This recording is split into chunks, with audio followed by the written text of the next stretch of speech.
Bonjour mes stagiaires, bonjour mes étudiants. On va voir avec vous dans ce vidéo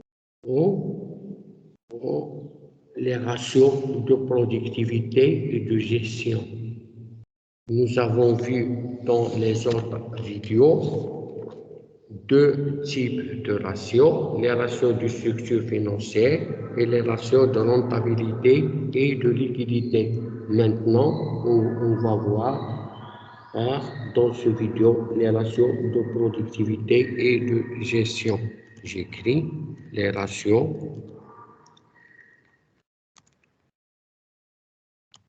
de productivité et de gestion. Alors, les ratios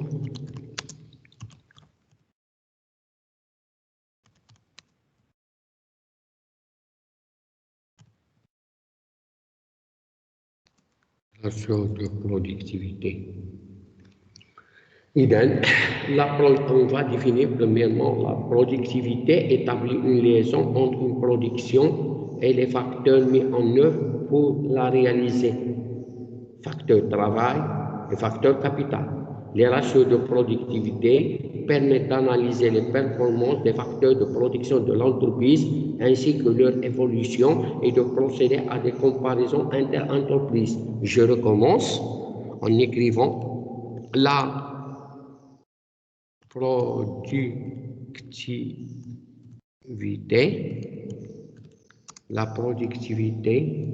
établit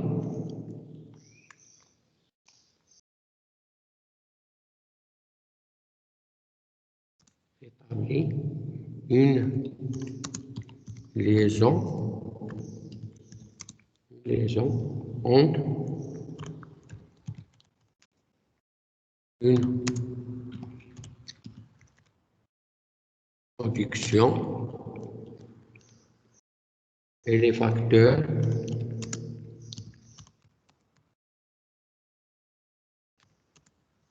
mis en œuvre pour la réaliser. Voilà. Sinon, on met les facteurs comme vous le savez. Facteur travail et facteur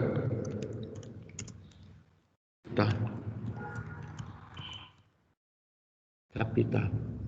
Idem. Les ratios de productivité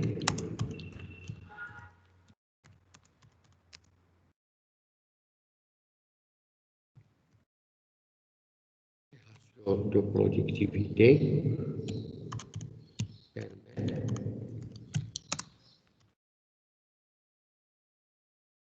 d'analyser les performances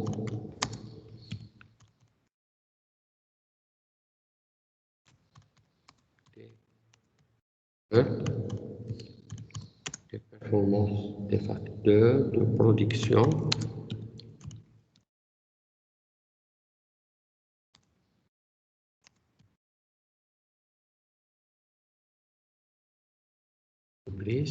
ainsi que leur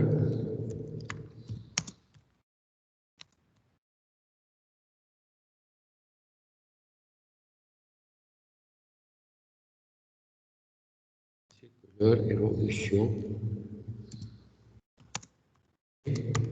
de procéder à des comparaisons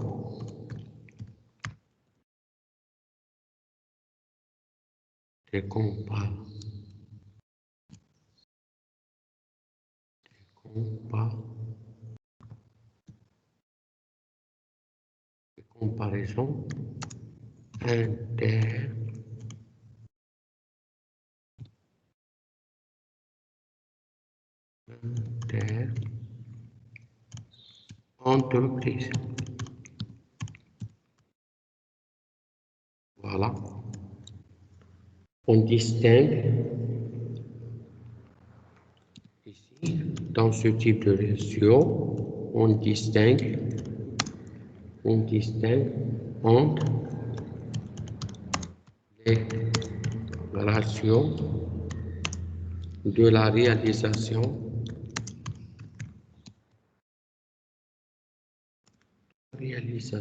de la valeur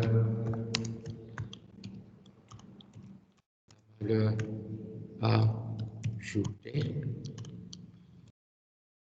et les ratios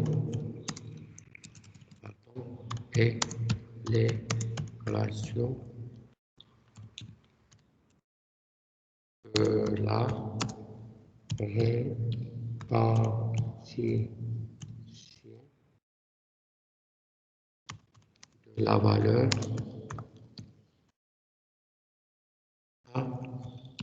ajoutée.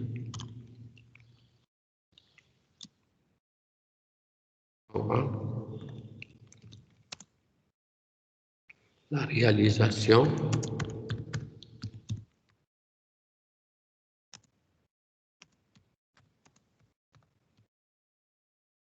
de la valeur ajoutée.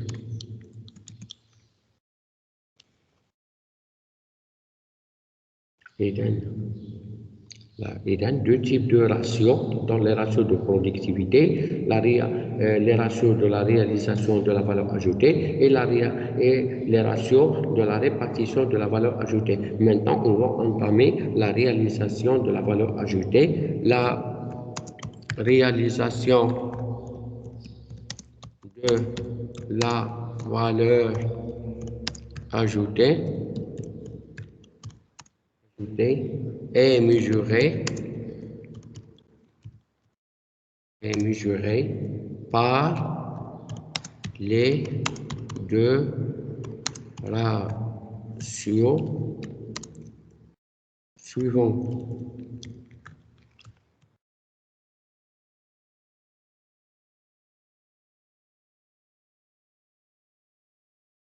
Premier ratio est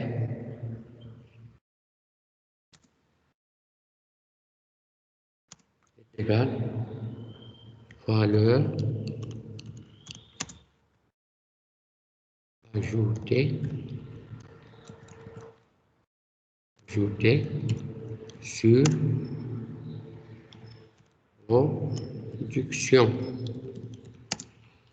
production. Et donc, on va faire toujours comme dans les sous-séquences précédentes, on va l'interpréter, ce ratio mesure le degré d'intégration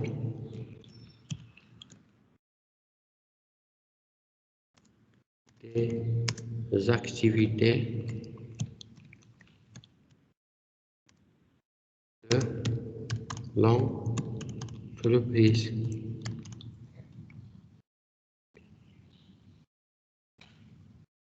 Maintenant, on va faire deuxième relation.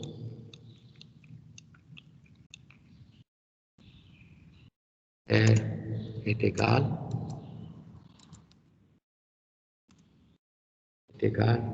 valeur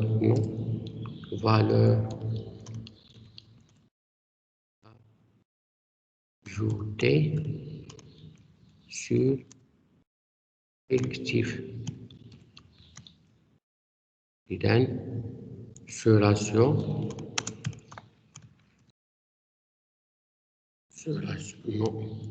ratio mesure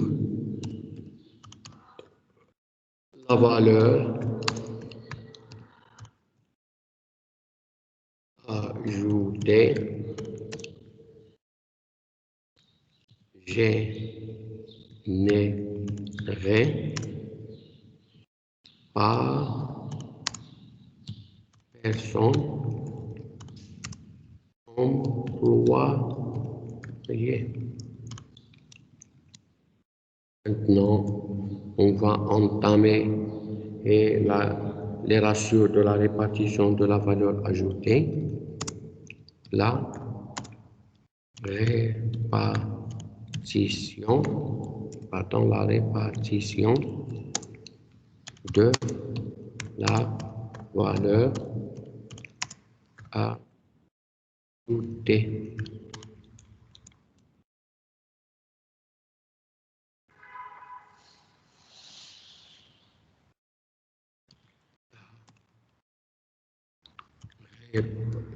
La répartition de la valeur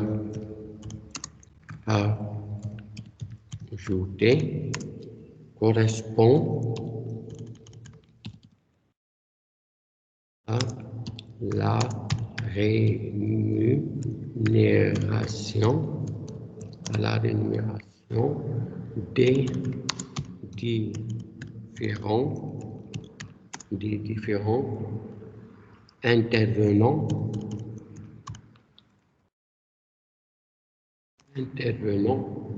dans sa formation.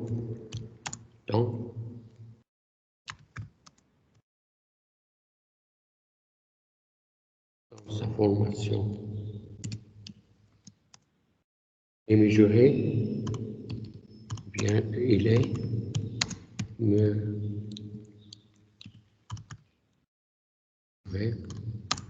par les ratios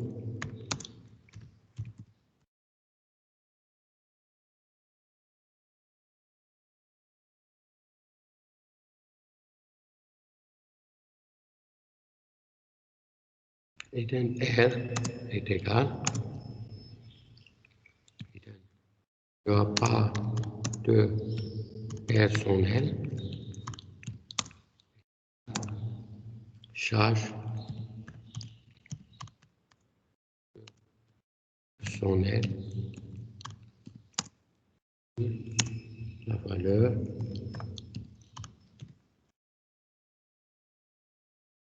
ajoutée.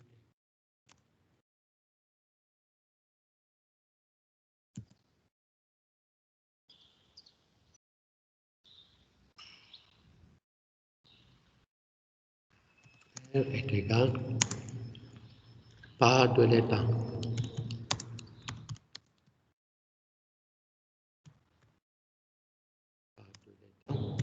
Est égal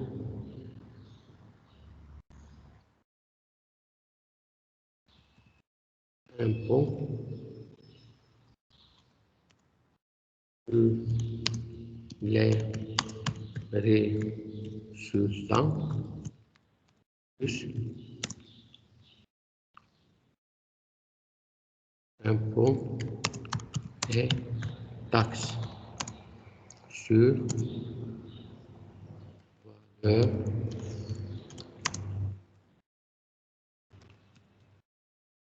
ajoutée.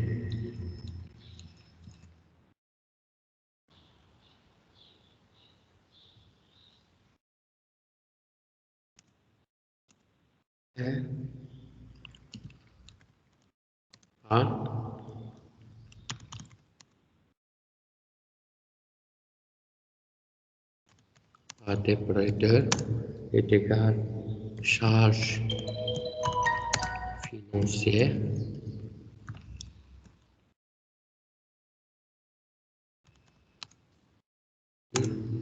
valeur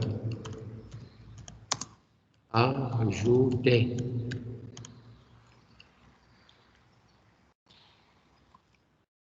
Notre ratio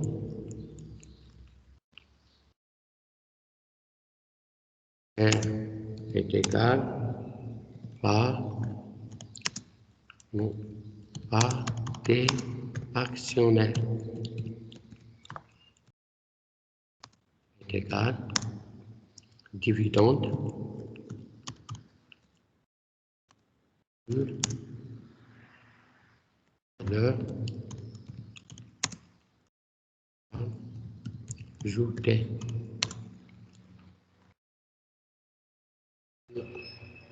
Dernière ratio de la répartition de la valeur ajoutée et dans les ratios de productivité R est égale part de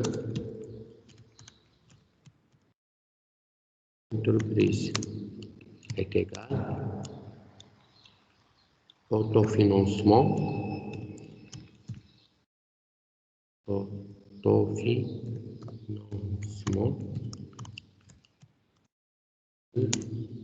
valeur ajoutée. Voilà, on a terminé pour les ratios de productivité qui divisent en deux les ratios de la réalisation de la valeur ajoutée et les ratios de la répartition de la valeur ajoutée. Maintenant, on voit grand 2, non, les ratios de gestion. Les ratios de gestion constituent en fait les ratios explicatifs du besoin de fonds en déroulement et permettent d'appréhender la réalité économique et industrielle de l'entreprise à partir de la rotation des stocks, des créances clients et des dettes fournisseurs. Et donc, on a 3 sortes de ratios qui entrent dans les ratios de gestion, les ratios de la rotation des stocks, et dans les ratios de rotation des créances clients et la rotation des dettes fournisseurs. On va le voir et analyser successivement. Je recommence. Les ratios de gestion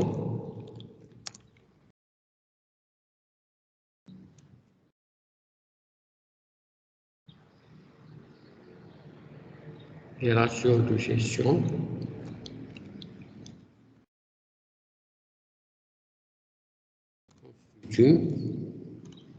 on fait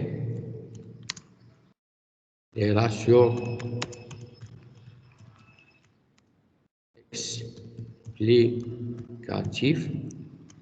explicatifs du besoin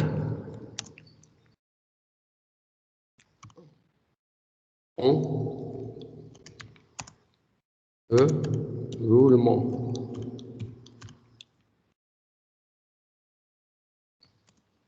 Et permettre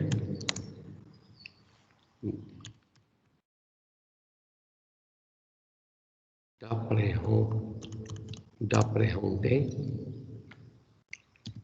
la réalité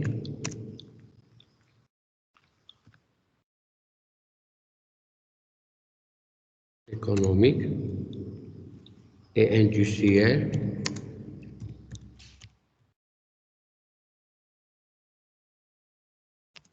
de l'entreprise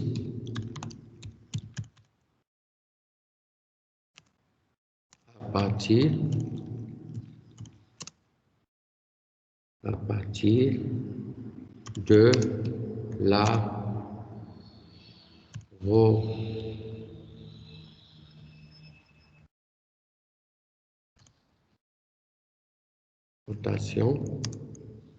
des stocks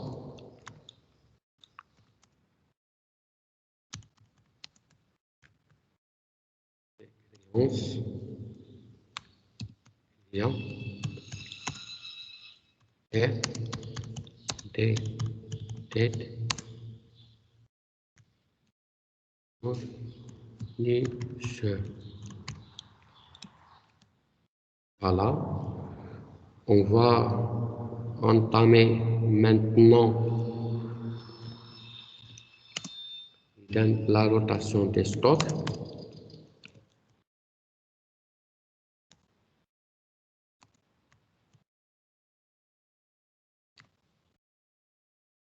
Rotation de stock. On va calculer le premier indicateur, le stock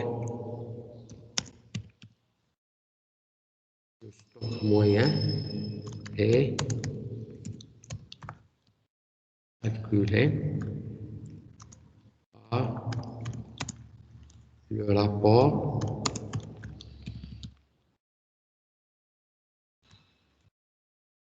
suivant.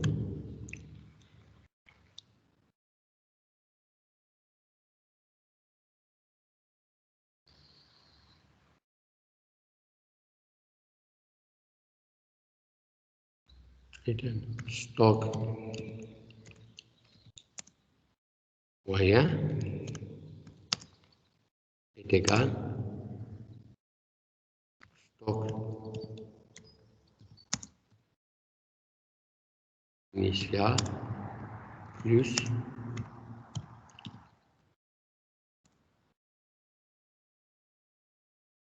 final divisé par 2.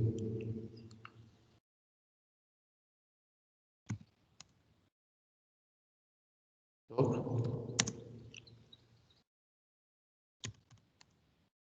marchandise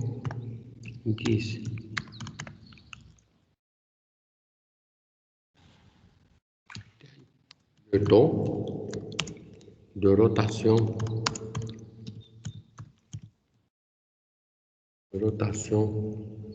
du stock de marchandises est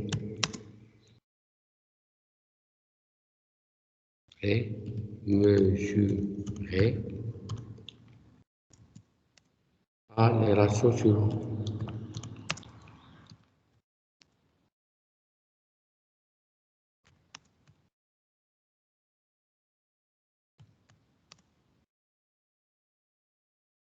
Par les ratios suivants.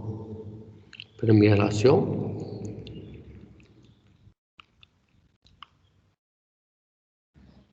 R est égal achat de fonds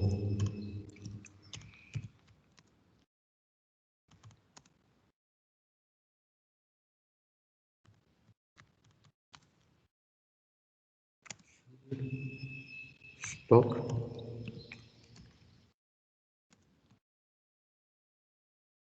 moyen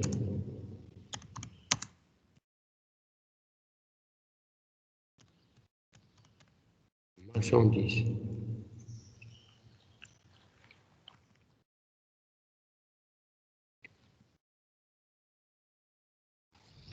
Dan l'interprétation, ce ratio indique le nombre de fois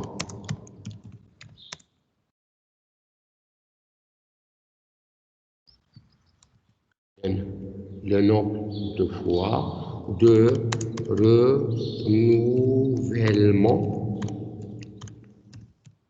renouvellement de stock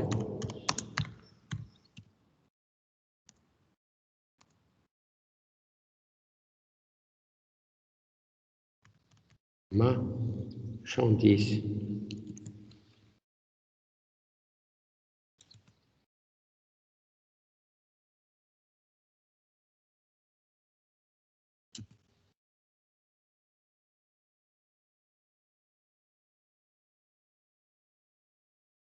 Maintenant, on va entamer deuxième ratio, type de ratio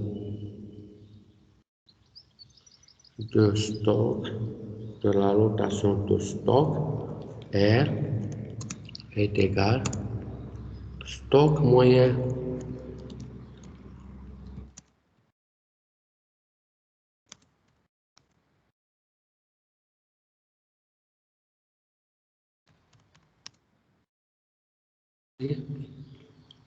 achat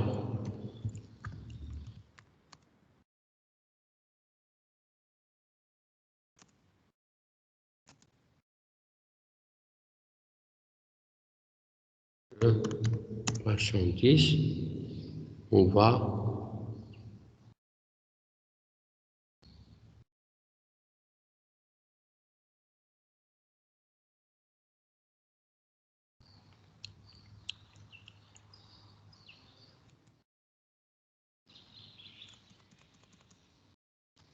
et par titanium.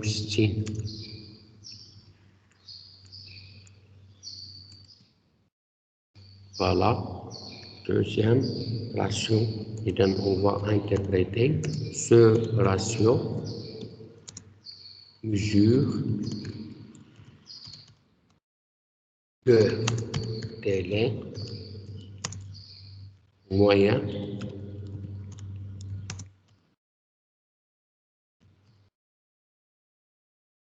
mouvement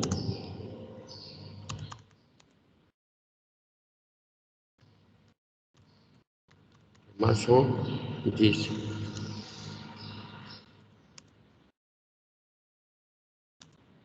Maintenant, on va entamer stock de matière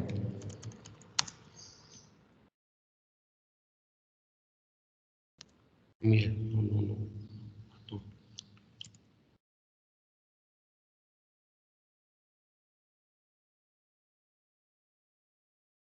Attends.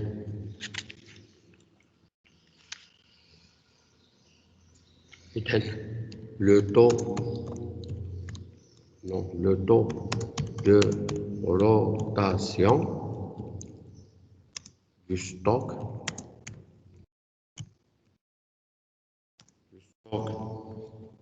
de matière première est mesuré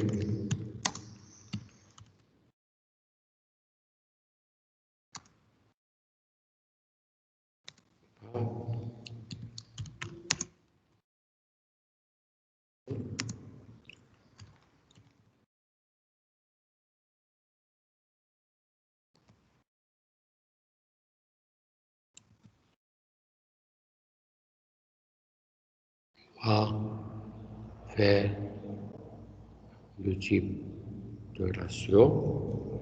R est égal à achat con, non,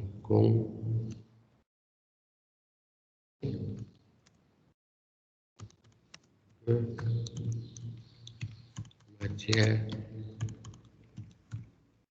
première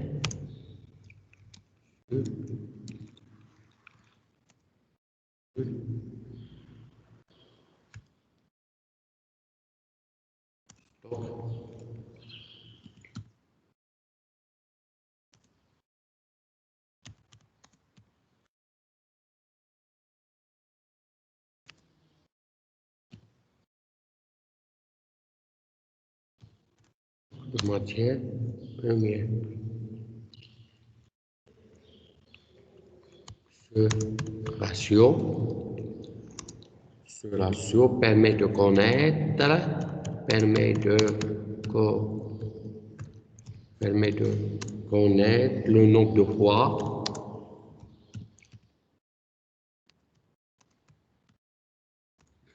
fois où le stock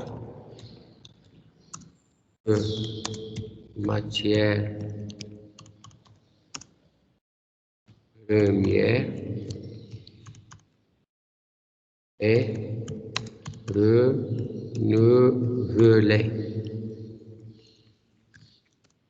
renouvelé pour satisfaire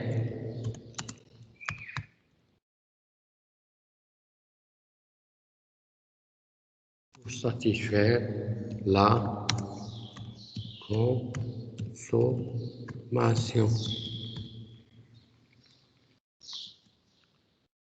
On va entamer maintenant deuxième type de ratio de stock de matière première. R est égal stock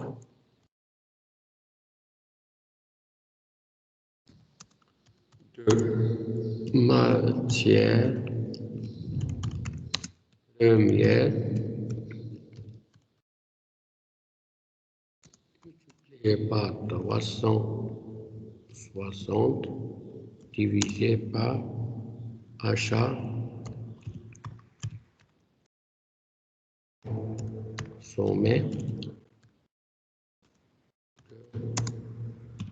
matière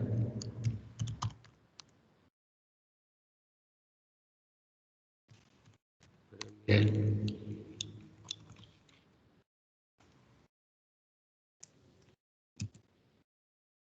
Maintenant, on va entamer maintenant stock de produits finis.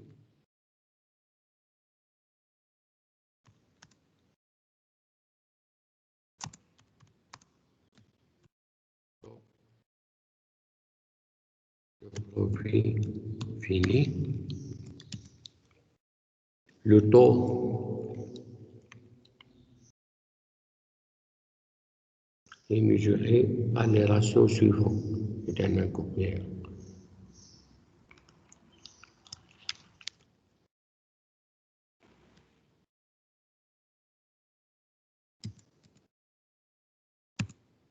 Le taux de produit fini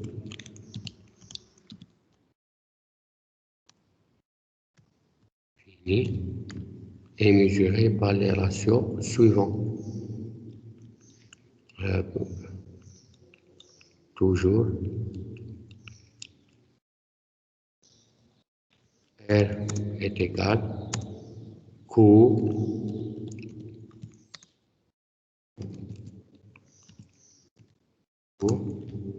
de production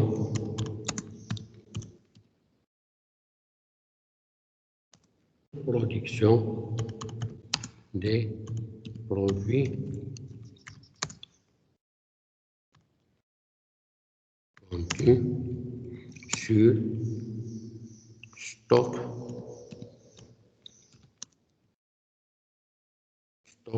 moyen de produits finis.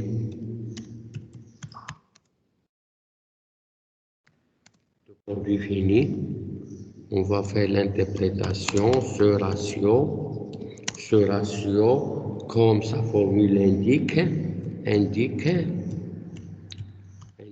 le nombre de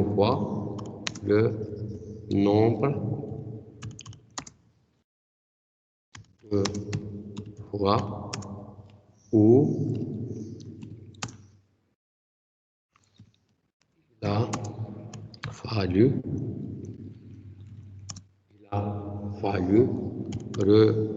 renouveler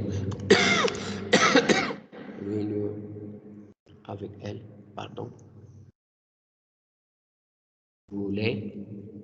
le stock moyen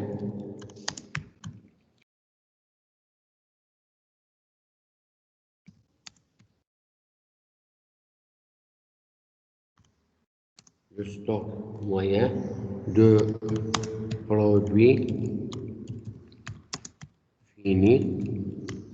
produits finis durant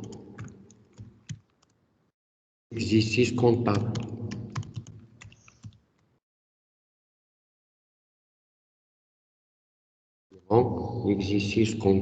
Maintenant, deuxième ratio.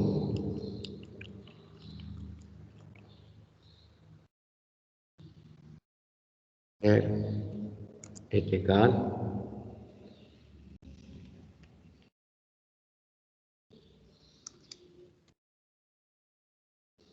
stock des produits finis sur stock moyen de produits finis multiplié par 360 نقسموها على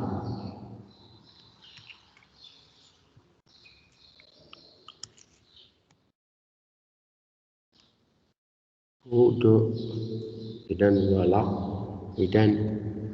Ce ratio indique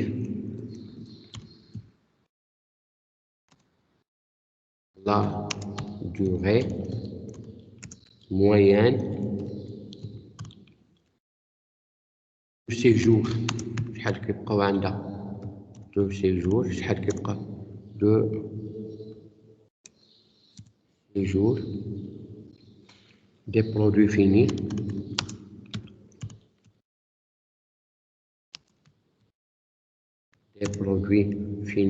en stock en stock avant d'être vendu.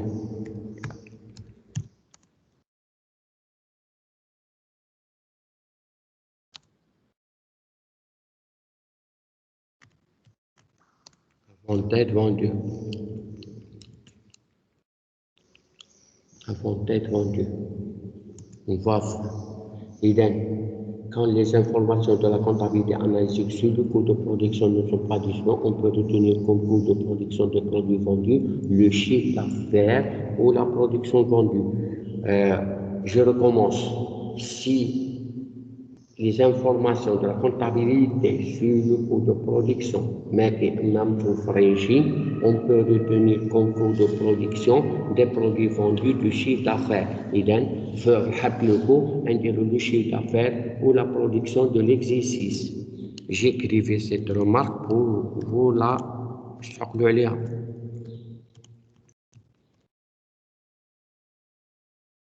Remarque.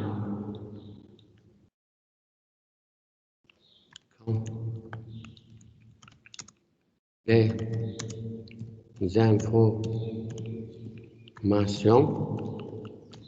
quand les informations de la comptabilité analytique sur le coût de production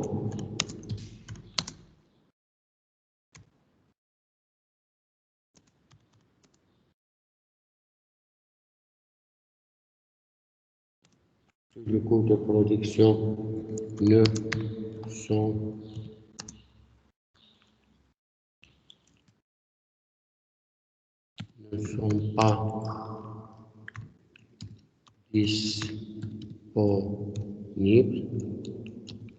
sont pas disponibles, on peut retenir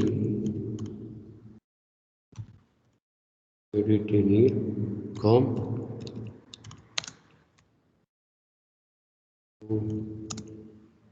de production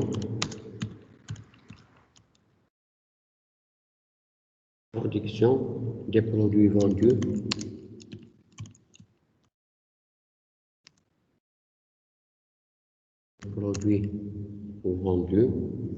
le chiffre d'affaires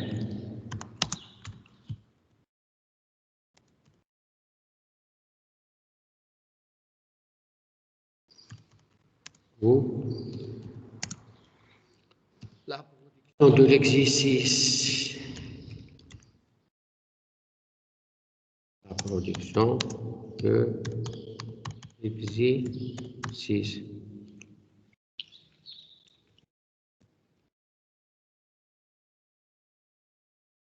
Maintenant, toujours dans le cadre de la relation de gestion, on va entamer le deuxième type, c'est la rotation des créances clients.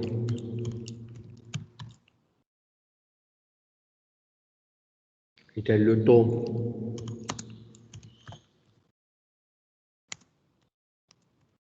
de rotation, des créances clients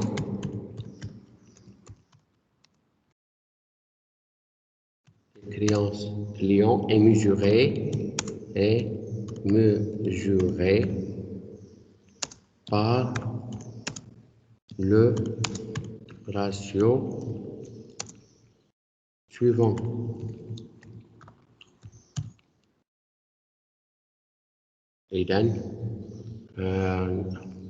Mesuré par le ratio suivant qu'on appelle taux de rotation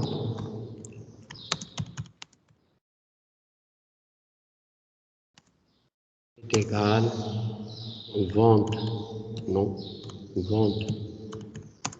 TTC sur client compte la attaché. J'explique le taux de rotation des créances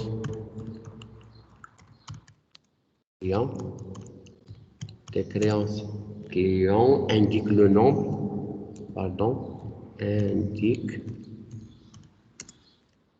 le nombre de fois que l'entreprise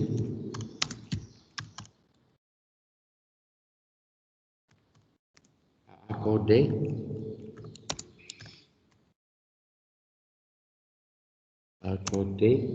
des crédits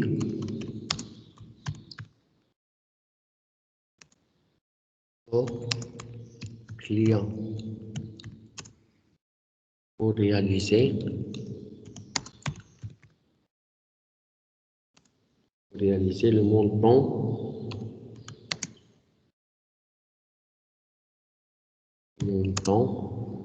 de son chiffre d'affaires,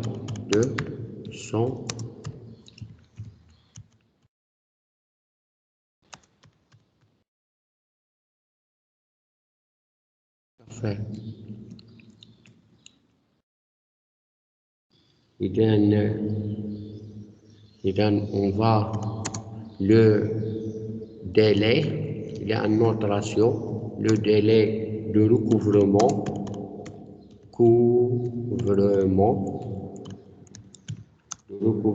des créances est mesuré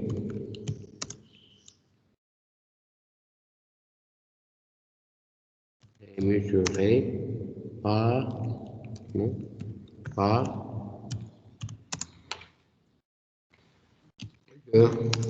ratio suivant.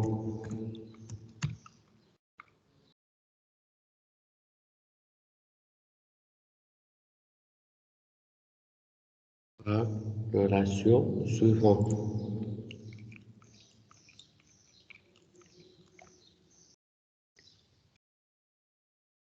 R est égal client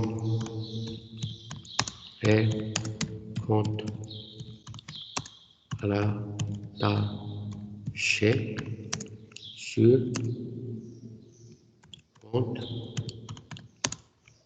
taxe comprise. Ici, on va multiplier par combien Christine. Et donne ratio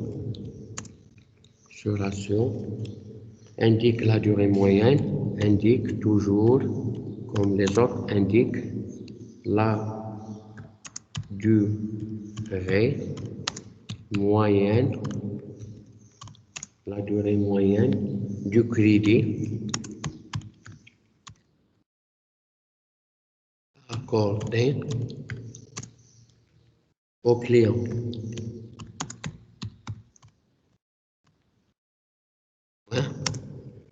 Il mesure, ça veut dire, il mesure le délai moyen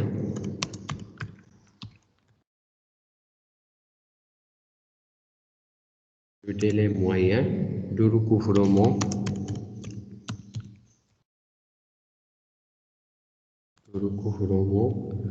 des créances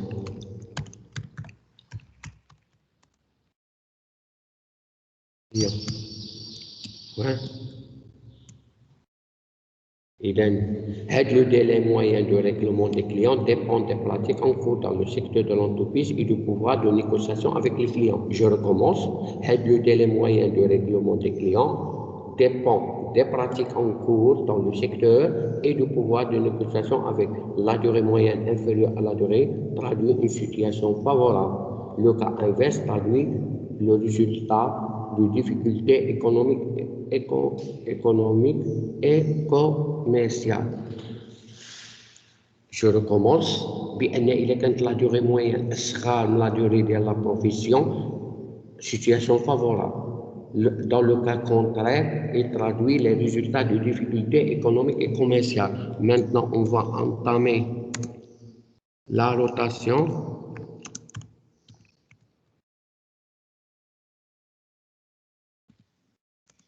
de la rotation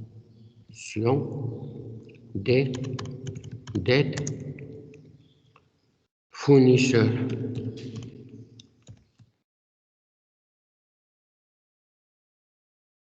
Le taux de rotation des dettes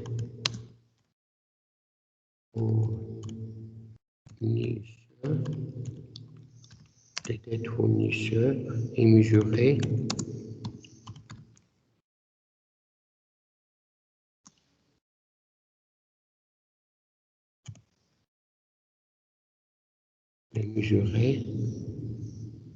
par le ratio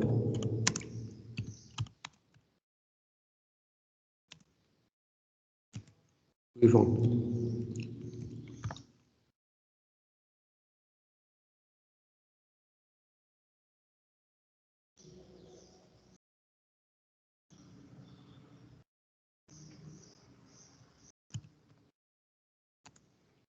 Taux de rotation est égal de rotation est égal de rotation égale achat non achat pour taxes comprises sur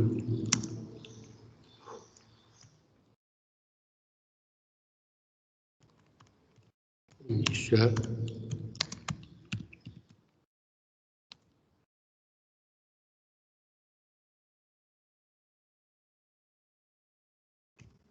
compte rattaché.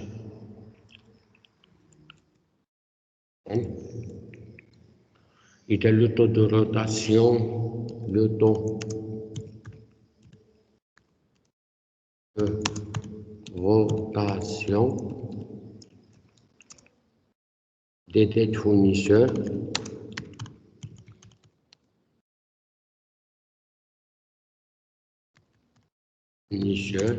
indique le nombre de fois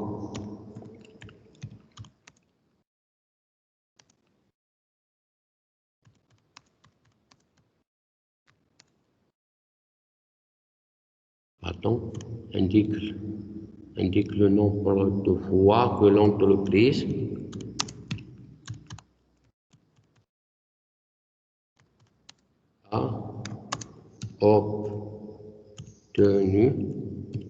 a obtenu des crédits auprès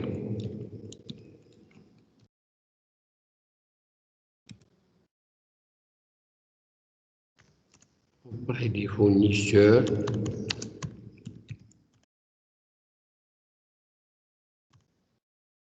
pour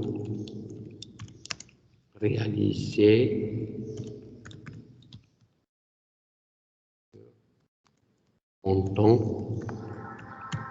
le montant de ces achats.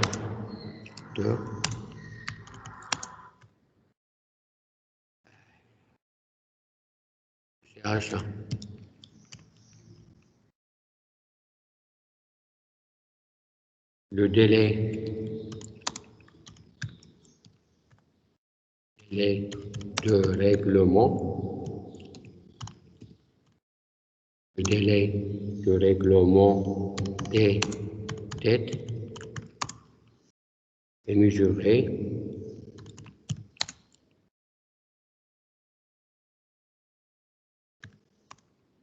par le ratio suivant.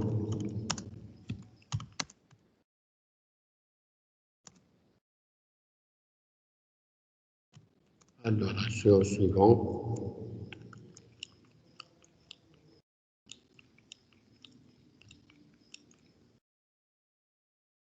R est égal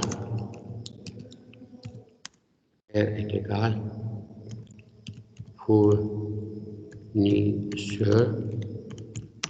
et compte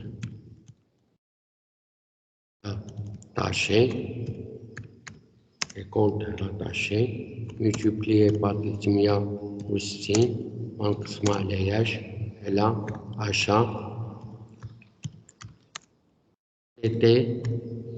TTC. Et dans ce ratio, j'interprète toujours ce ratio indique la durée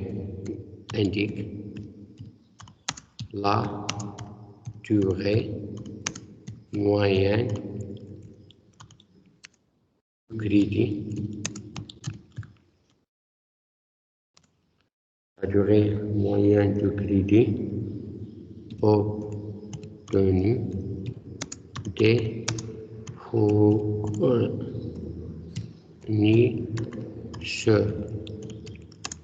Obtenu du fournisseur. Il mesure le délai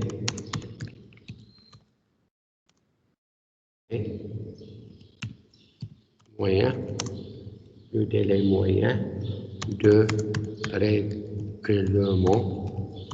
règlement des dettes fournisseurs.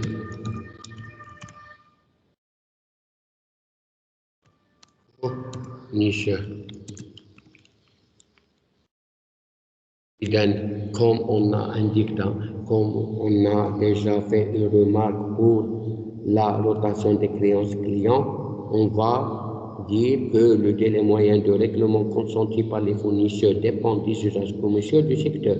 Le délai supérieur à la moyenne de la profession est le signe d'une situation favorable.